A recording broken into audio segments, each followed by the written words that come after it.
Hey guys, what's going on? Tony here, CCxRC. Welcome into my studio. It's set up a little bit different because we've been doing quite a few hangouts and live streams, and so I'm set up to do even a few more of those. But so I don't want to take everything down to do this video. I've already shot the unboxing of this car, but I wanted to just preface this by saying this is a toy. This is not a hobby grade RC. Know that going in. What it does have is some really cool features that people that are hobby grade RCists like about them, as far as the scale look of this truck and the components that are basically, well, they're not any of the drivetrain. Let's just say it's the scale factor of the body. So that said, we're going to take a look at this. At the end of the video, we will have run footage of this. So it's like everything encompassed in one. Right away, you know, getting things out of, you know, in the open. The biggest drawback to this is that it is not proportional steering. I've got here a little micro servo that I want to try and fit into one of these. I just need to find the time, you know, with all the other projects I have going on. I've seen people do it and it looks like it really helps it out. But overall, my kids like it as it is. It works, as you'll see in the run footage, and we have a good time just trailing around. It can't do anything. It's not super capable for crawling, but it can get over little bumps and little things that you might need to in your yard. It's, you know, it's semi-capable considering what the, you know, the drivetrain and everything looks like. So let's get this unboxed for you guys and show you everything that it comes with in the package, and then we'll wrap it up at the end.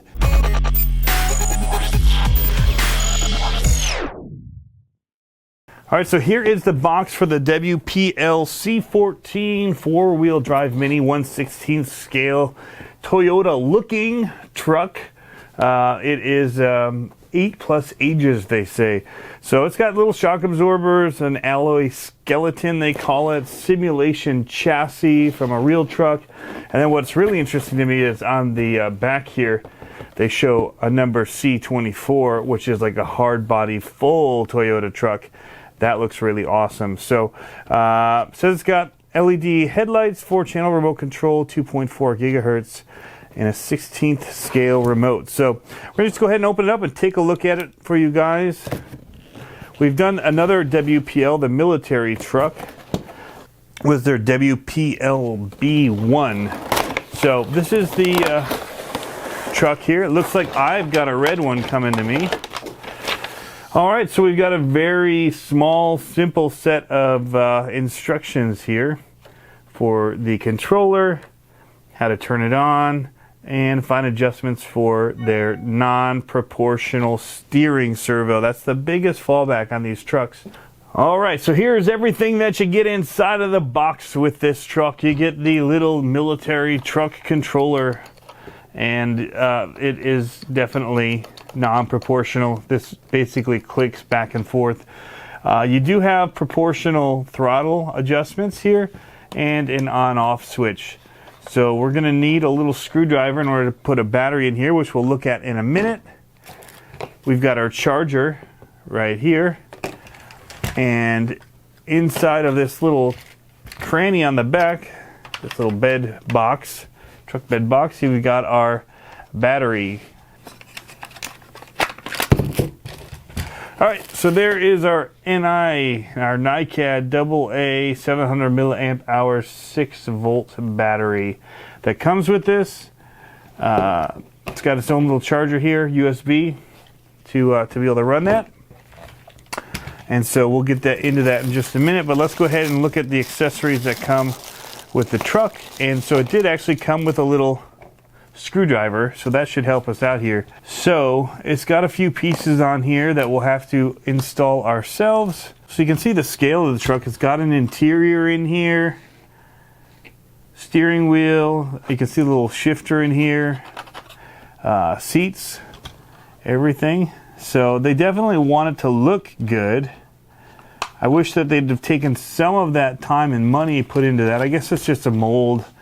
But I wish that they'd have just gone ahead and upgraded the steering servo. If they went through all that effort to go with all this other detail, it would be nice to have the proportional steering.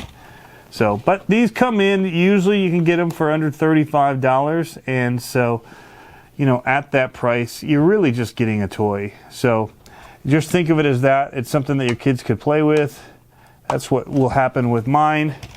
I may, because I gave the military one to my son because he really wanted it, I may just make this one my test one that I'll go ahead and see what we can do about maybe switching out the servo. I bought some servos already, some micro servos. The trick is getting them wired into the board here, or switching out, I guess, the whole controller, ESC, and all of that. So I might have some cards that I can steal parts from, and so that's what we'll kind of be looking at doing. But for those of you who are just getting this and running it out of the box, and you want to know what that experience is going to be like, we will go ahead and give it a little test for you in this video and let you know what we think. So it's got 5 wheels on it. They're rubber, plastic rims on them. There's a 5th wheel on the top here. It looks like it is fully functional. We've got the shocks here. We've got plastic links going to the shocks. We've got plastic drive shafts. Our motor's going to be tucked up in here. We've got scale looking axles. I like the look of the axles. They look nice and scale. It looks like my plastic is already actually split right here on this wheel. It looks like maybe this needs to be glued. It's probably just clicks together like the other plastic I put together. It does have metal rails in here, so I think what's happening with these is people are getting them and they're modding them out. So the hobbyists want to take these for the scale bodies and be able to do a little bit more with them. So that's what people have been doing with the military truck, because the hood on that one opens up and you can put in you can put in some pieces. So we've got the snorkel's going to go on this side here. We'll get back to just kind of assembling it. So these I will probably glue in place. And then the final thing, it looks like, will be these running boards that are going to screw in like so. Not the easiest thing. It'd almost be easier to take the body off here and do this, because it's kind of hard to line up.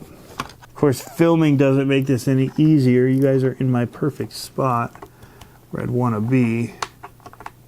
Please say so. Oh, we did it. All right, so we got one on. The snorkel still needs to be finished being put on here.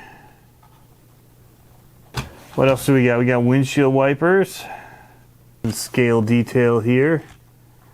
And then we've got our little shackles that go up in the front here. So let's go ahead and put the battery in here. There it is, battery is tucked away. Lights are flashing because there's no batteries in the controller, and the on switch must be already engaged, so it's not bound to the controller. So we're going to take off the little back panel here, and we're going to put in a couple of AA's. Flip it to the on. You see the light stop flashing and we're paired. So that is the steering.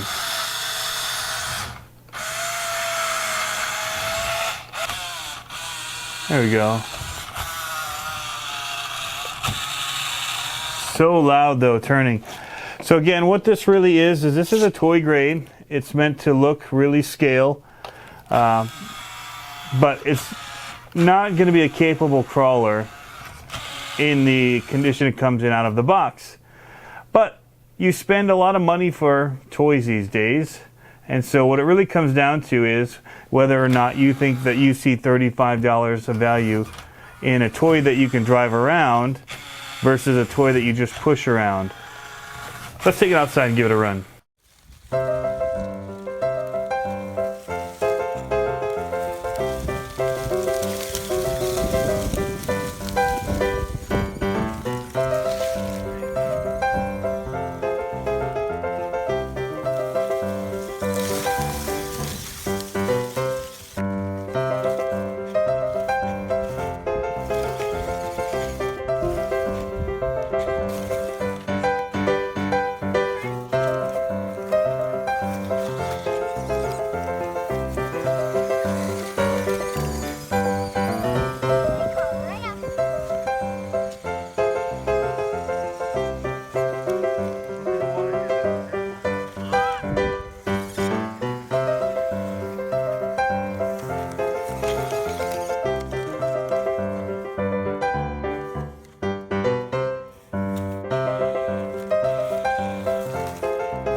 All right, guys, so that's a quick look at the WPL C14. This is the B1 right here.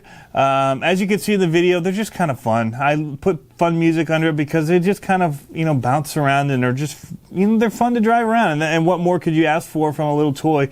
That's what you look for when you buy a toy, is to have fun with something. So they're definitely, toy grade. They don't tackle the craziest terrain. It tackled things I didn't expect it to, actually, with the little parts of the snowbank we were able to get over. But yeah, overall, they're not super capable crawlers, but if you're looking for something to just tool around with and have some fun with, these are a lot of fun to run, especially for the kids. They're not too fast for them to control, but they can actually, drive through the grass and get around. So yeah, anyway, we had fun with them. And if you have them, let us know what you think down in the comments below and what you've done to them to mod them out. So thanks for tuning in. As always, guys, have fun RCing. We'll catch you next time.